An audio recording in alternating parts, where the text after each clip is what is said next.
Frères et sœurs, madame, messieurs, mes chers amis, bonjour et bienvenue à l'église protestante évangélique Philadelphie. Ici votre bien-aimé, pasteur Célestin Zouga. J'ai toujours la joie de partager la parole de Dieu avec vous, mes chers amis internautes. Le titre de notre message d'aujourd'hui est affiché à l'écran. N'ayez pas peur. C'est une déclaration de Jésus, mes chers amis internautes. Notre texte de base est dans Matthieu chapitre 14, versets 22 à 23, où il est écrit: aussitôt après le miracle de la multiplication des pains qui précède notre récit de ce matin, mes bien-aimés, Jésus obligea les disciples à monter dans la barque et à passer avant lui de l'autre côté pendant qu'il renverrait la foule. Quand il l'eut renvoyé, il monta sur la montagne pour prier à l'écart. Et comme le soir était venu, il était là seul. La barque, déjà au milieu de la mer, était battue par les flots, car le vent était contraire. À la 4e veille de la nuit, Jésus alla vers eux, marchant sur la mer.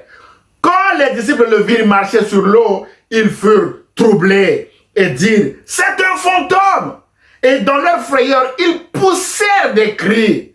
Jésus leur dit aussitôt: rassurez-vous, c'est moi, n'ayez pas peur. Rassurez-vous, c'est moi, n'ayez pas peur. C'est notre titre de ce matin. Verset 28. Pierre lui répondit: Seigneur, si c'est toi, ordonne que j'aille vers toi sur les eaux. Et il dit: viens.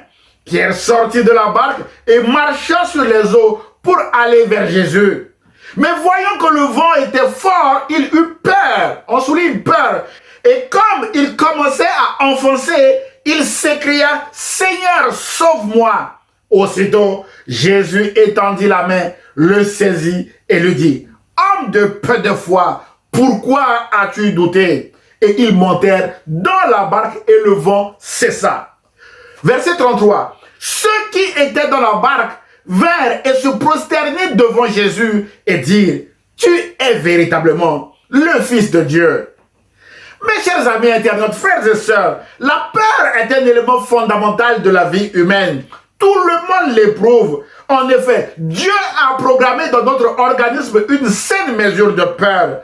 Dans ce sens, mes bien-aimés, la peur est un mécanisme de protection fort utile pour chacun d'entre nous. C'est pourquoi, face à un danger réel et imminent, nous avons peur et nous devons fuir pour nous protéger. Et donc, nos précieuses réactions de peur nous aident à nous protéger du danger, mes chers amis internautes. Frères et sœurs, si la peur nous permet de nous protéger contre un danger éventuel, au-delà de la limite normale, elle peut se révéler paralysante ou voire même destructrice parce qu'elle devient le produit de la mauvaise semence du diable, mes chers amis internautes. Et c'est contre cette peur paralysante ou destructrice que Jésus a dit à ses disciples et à ses contemporains: n'ayez pas peur. Cette phrase de Jésus, mes bien-aimés, est encore d'actualité aujourd'hui parce que nous sommes aussi confrontés à cette peur paralysante, mes bien-aimés. La peur de mourir, la peur de tomber malade, la peur du chômage, la peur de vieillir, la peur d'un diagnostic médical, la peur d'échouer encore et encore, la peur de ne pas réaliser nos objectifs de 2023, la peur de l'inflation avec l'augmentation généralisée des prix, la peur de tout, mes chers amis internautes. Ce sont autant de peurs qui peuvent nous paralyser et nous détruire aujourd'hui. Mais la bonne nouvelle est qu'on rencontre dans la Bible au moins 366 fois le terme « n'ayez pas peur, ne crains rien » mes chers amis internautes. Autrement dit, chaque jour, Dieu encourage son peuple en lui disant « n'ayez pas peur » mes chers amis internautes. Frères et sœurs, mes chers amis, pour nous encourager à sortir de nos peurs, nous aborderons 2 points dans ce message, comme affiché à l'écran. Le premier point sera, mes chers amis internautes, la peur et ses conséquences sur notre santé physique et spirituelle. Et le deuxième et dernier point sera l'enseignement de Jésus sur la peur. Point numéro 1, la peur et ses conséquences sur notre santé physique et spirituelle. Tout d'abord, mes chers amis internautes, qu'est-ce que la peur? Par définition, mes bien-aimés, la peur est l'anticipation de la pensée qu'il peut nous arriver du mal ou que les choses pourraient mal tourner, mes bien-aimés, dans le Seigneur. Le dictionnaire Petit Robert définit la peur comme étant la conscience d'un danger réel et imaginé. On souligne réel et imaginé. Et selon le dictionnaire Larousse, la peur est le sentiment d'angoisse éprouvé en présence ou à la pensée d'un danger réel ou supposé ou d'une menace. Mes bien-aimés, par cette définition, nous comprenons que la peur joue sur deux tableaux, le réel et l'imaginaire, mes bien-aimés dans le Seigneur. Dans notre récit de ce matin, nous pouvons souligner que sur le réel, les disciples avaient vu l'image d'une personne non identifiée marchant sur les eaux en leur direction. Ce qui n'est pas commun, mes chers amis internautes. Cette scène s'était produite entre 3h et 6h du matin environ, mes chers amis, où la visibilité est quasi nulle sur la mer. La Bible déclare que quand ils virent Jésus marcher sur l'eau, ils furent pris de panique ou troublés, d'après Matthieu chapitre 14, verset 26.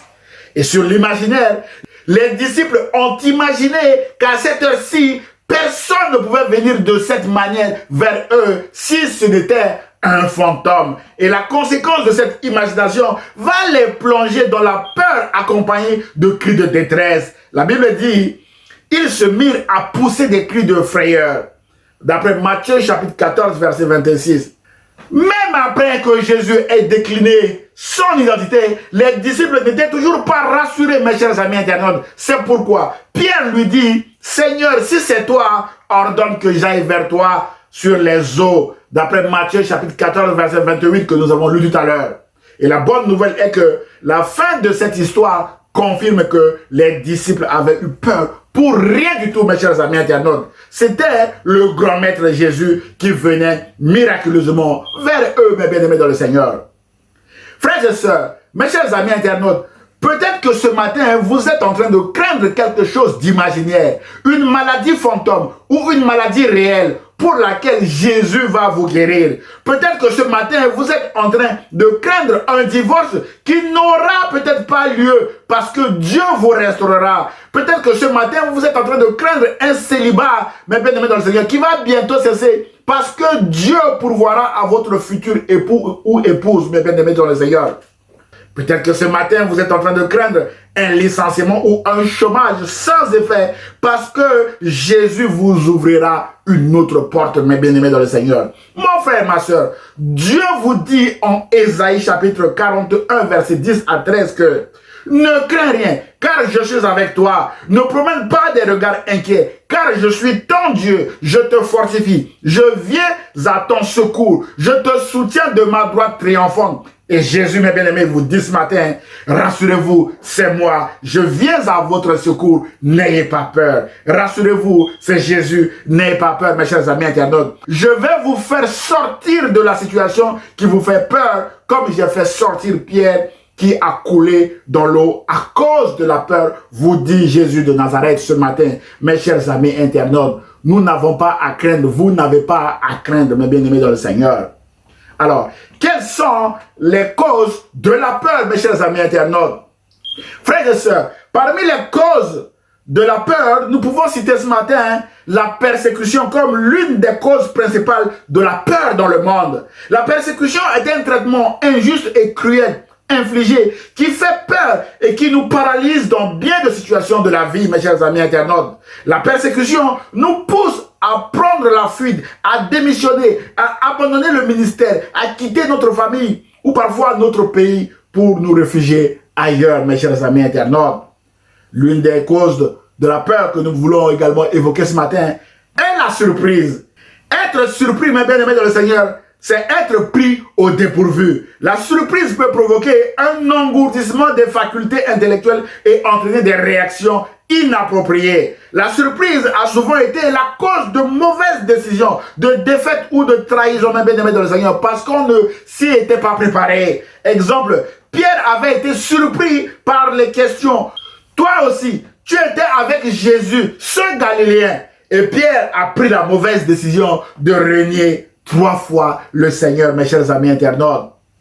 Les autres causes de la peur que nous pouvons évoquer ce matin sont les pressions sociales, la mode, le conformisme. Je dois faire ou être comme les autres, mes bien-aimés dans le Seigneur, me conformer aux autres. La peur de l'avenir pousse certains à aller même consulter les gourous pour connaître l'avenir et pratiquer l'occultisme. L'inquiétude de manquer du nécessaire, l'obsession de vieillir, la crainte des relations, mes bien-aimés dans le Seigneur, la peur de la mort, l'angoisse de la perte, mes bien-aimés dans le Seigneur, sont autant de causes de la peur. Et dans notre récit de ce matin, c'est la mauvaise imagination ou vision qui a causé la peur, mes bien-aimés dans le Seigneur. Des disciples ont cru avoir vu un fantôme et ils ont eu peur, mes bien-aimés. Or, c'était en réalité Jésus qui venait vers eux miraculeusement. Pour Pierre, au lieu de continuer, par exemple, de regarder vers Jésus en marchant sur l'eau, il a commencé à regarder au vent qui soufflait fort autour de lui. Mes bien-aimés dans le Seigneur, c'est pourquoi Pierre a coulé, mes chers amis internautes. Mon frère, ma soeur, ce matin, quelle est la cause de votre peur, mes chers amis internautes? Et vers qui tournez-vous vos regards quand vous avez peur, mes bien-aimés dans le Seigneur? Vers votre fantôme ou vers le vent qui souffle autour de vous, mes chers amis internautes? Tournez les yeux vers Jésus et vous ne coulerez jamais, mes chers amis. Une autre question, mes chers amis internautes. Quelles sont les conséquences de la peur? Mes chers amis, la peur a des conséquences sur notre santé physique et spirituelle. Sur le plan physique, mes chers amis internautes, un auteur du nom de Reynold Ruth, un psychothérapeute réputé et théologien, affirme que, je cite, « La peur et le stress modifient la circulation du sang. L'angoisse augmente le risque de formation de caillots sanguins et peut provoquer une embolie. La peur accélère le rythme cardiaque et respiratoire, génère un sentiment d'oppression dans la cage thoracique, augmente la pression artérielle, provoque des tremblements, des suées, rend la bouche sèche, dilate les pupilles, accélère les fonctions intestinales, rend le besoin d'uriner fréquent, entraîne des nausées et des vomissements. La peur agite l'être humain, dit-il. Il le met sous tension et il est alors incapable de faire face à une réelle menace. Une forte angoisse l'empêche d'affronter efficacement des dangers potentiels. Fin de citation. Mes chers amis internautes, frères et sœurs, toujours selon cet auteur, la peur est la clé de toutes les difficultés psychiques, les troubles psychiques, les conflits, les problèmes conjugaux et familiaux, ceux de l'âge et du travail sont liés à la peur, affirme Reynold Ruth, mes bien-aimés dans le Seigneur.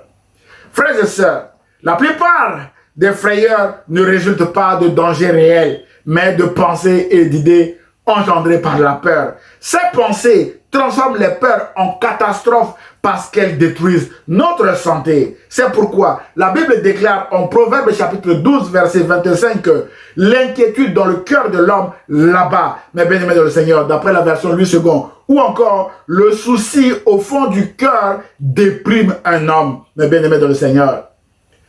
Frères et sœurs, mes chers amis internautes, sur le plan spirituel maintenant, la peur paralysante est l'une des armes les plus puissantes du diable. De grands hommes de Dieu ont cédé à la peur paralysante et ont failli sortir du plan de Dieu, mes chers amis internautes. Parmi ces hommes, nous pouvons citer ce matin Abraham, notre patriarche, a eu peur de manquer de nourriture et est parti en Égypte sans consulter Dieu. Abraham a eu peur pour sa vie. Il a menti sur l'identité de sa demi-sœur Sarai, qui est aussi sa femme, mes chers amis internautes, d'après Genèse chapitre 12, versets 10 à 13. Un autre personnage de la Bible que nous voulons citer ce matin qui a eu peur est David. David, oint par le prophète Samuel et vaillant combattant face à Goliath le Philistin, sous l'emprise de la peur, se réfugia chez Achish, le roi des Philistins, oubliant même qu'il avait tué Goliath le Philistin. D'après 1 Samuel chapitre 27, versets 1 à 2. David demeura 1 an et 4 mois en Philistie à faire du razzia au lieu de poursuivre son destin en Israël. On le lit dans 1 Samuel chapitre 27, versets 7 à 8. Mes chers amis internautes, un autre personnage qui a aussi eu peur est Élie.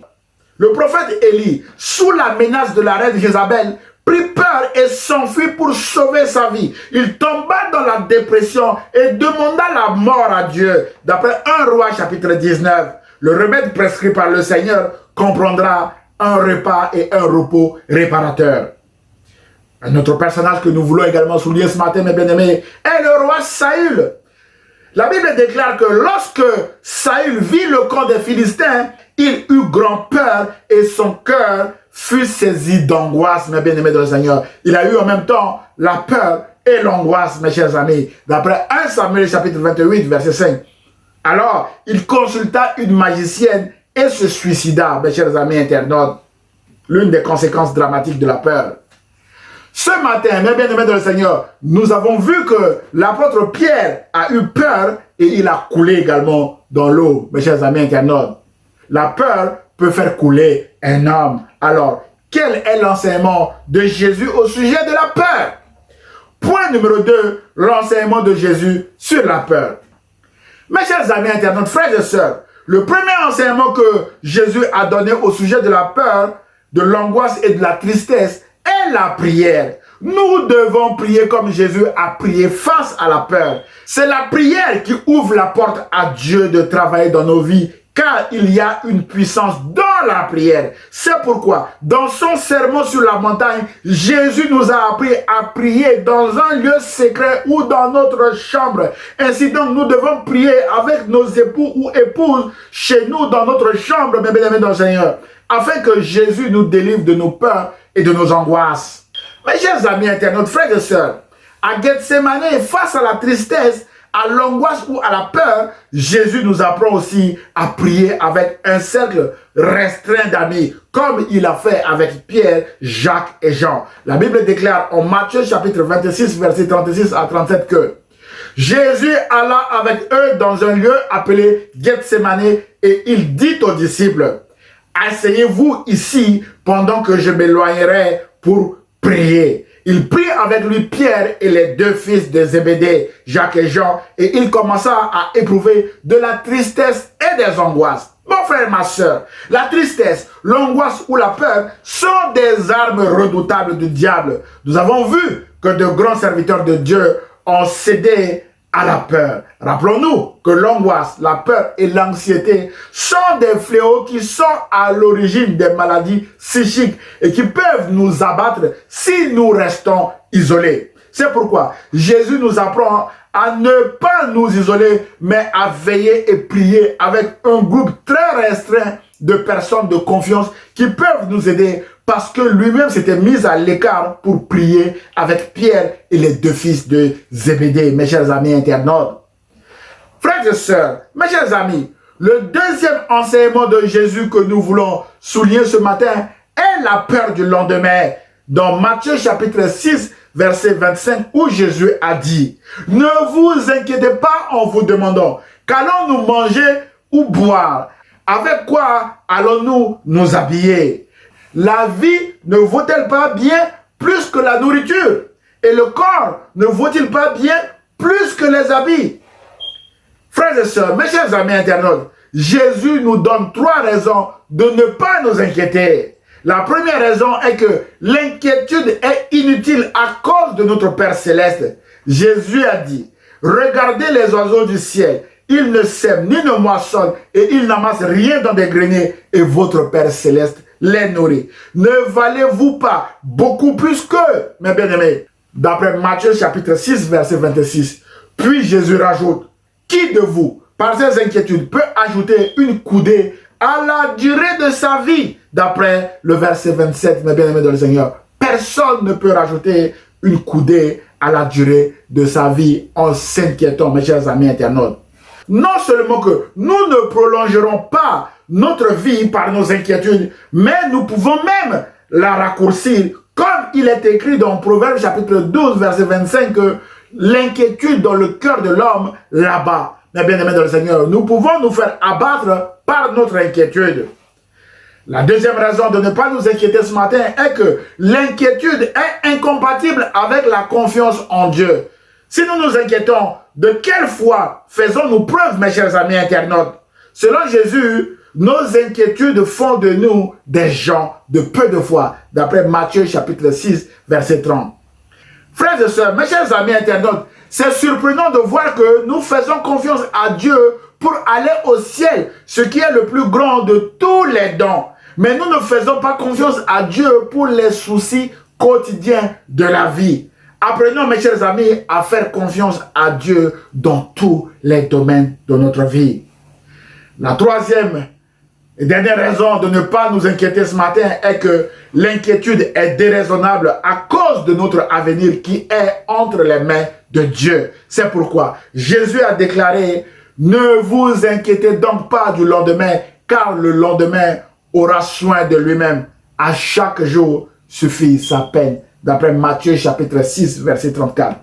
Mes chers amis, le troisième et dernier enseignement de Jésus que nous voulons également souligner ce matin est de ne pas craindre ou avoir peur face aux messagers de malheur dans le récit de la résurrection de la fille de Jairus. La Bible déclare en Marc chapitre 5, verset 35 à 37 que comme il parlait encore, survinrent de chez le chef de la synagogue des gens qui disent: ta fille est morte. Pourquoi importuner davantage le maître? Ne dérange plus le maître. Mais Jésus, sans tenir compte de ces paroles, dit au chef de la synagogue, Jairus: ne crains pas, crois seulement. Mes chers amis internautes, ta fille est morte est une information juste d'après le verset 35 que nous venons de lire. Jésus ne dit pas le contraire de cette information. Jésus ne fait pas du déni de la réalité ici. Mais la bonne nouvelle est que la Bible dit que, mais Jésus, sans tenir compte de ces paroles, Jésus ne tient pas compte, mes bien-aimés dans le Seigneur, de la parole des messagers de malheur, mes bien-aimés. Autrement dit, Jésus était en train de dire à Jairus que ne laisse pas cette mauvaise nouvelle t'abattre. Ne laisse pas cette mauvaise nouvelle te détruire. Fais-moi confiance parce que j'ai des solutions que tu n'as pas, mon cher Jairus. Mes chers amis internautes, frères et sœurs, à la fin de ce récit, Jésus a dit à la jeune fille de 12 ans morte, Talitha Koumi, ce qui signifie jeune fille, lève-toi, je te le dis. Et aussitôt, la jeune fille se leva et se mit à marcher. Waouh! Jésus a ressuscité la fille de Jairus et les messagers de malheur étaient couverts de honte ce jour-là, mes chers amis internautes. Mon frère et ma soeur, ce matin, vous êtes peut-être malade, au chômage ou accablé par une situation particulière. C'est une information juste.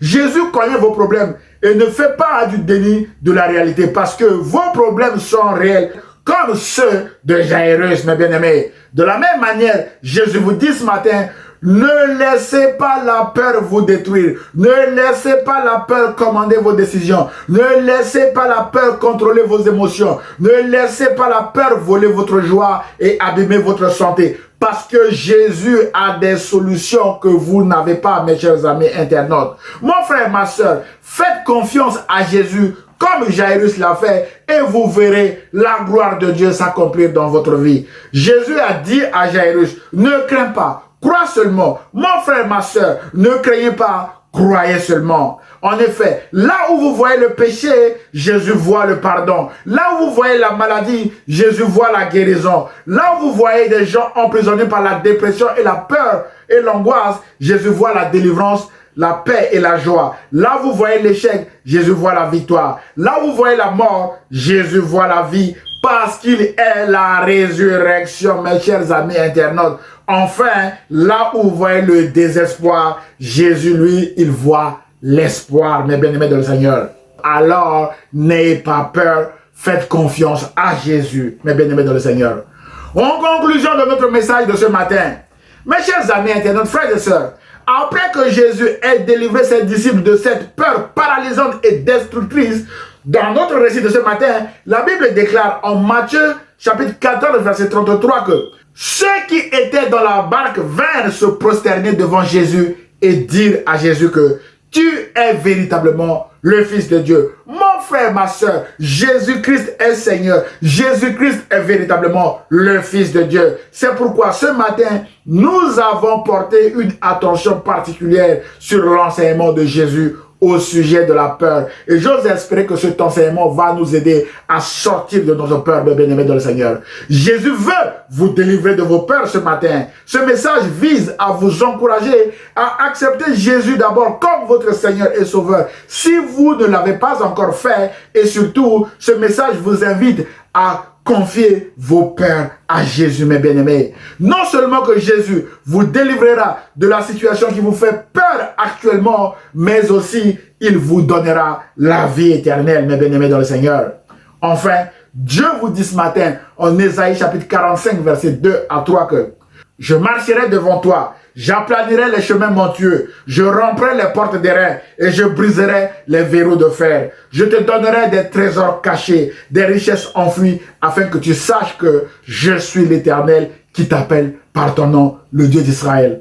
Alors, n'ayez pas peur de votre avenir, mes bien-aimés dans le Seigneur, ni de celui de vos enfants, mes bien-aimés dans le Seigneur. Marchez avec Jésus et vous verrez la gloire de Dieu. Jésus a dit à l'église de Philadelphie que j'ai mis devant toi une porte ouverte que personne ne peut fermer. Mes chers amis internautes, frères et sœurs de l'église Philadelphie, Jésus a mis devant vous en 2023 une porte que personne ne peut fermer. Alors, n'ayez pas peur, marchez avec Jésus. Que Dieu vous bénisse, mes chers amis internautes. Prions le Seigneur. Seigneur, tu connais les peurs de mon frère ou de ma soeur qui vient de regarder cette vidéo. Je prie que tu brises ces peurs et que tu aides mon frère ou ma soeur à avancer vers sa destinée en 2023 et au-delà. Et je prie au nom de Jésus et l'église protestante évangélique Philadelphie répond Amen. Frères et sœurs, mes chers amis internautes, si vous avez aimé le message, merci de le liker et de le partager à vos proches. Vous pouvez également m'envoyer un mail d'encouragement, vos sujets de prière ou vos prières, voire même des questions ou remarques sur le message à Église Philadelphie 78500@gmail.com. J'aurai le plaisir de vous répondre. À dimanche prochain à 10 h sur la page Facebook ou sur la chaîne YouTube de l'Église protestante évangélique Philadelphie. Et ce, si Dieu le veut. À très bientôt mes chers amis internautes. Au revoir.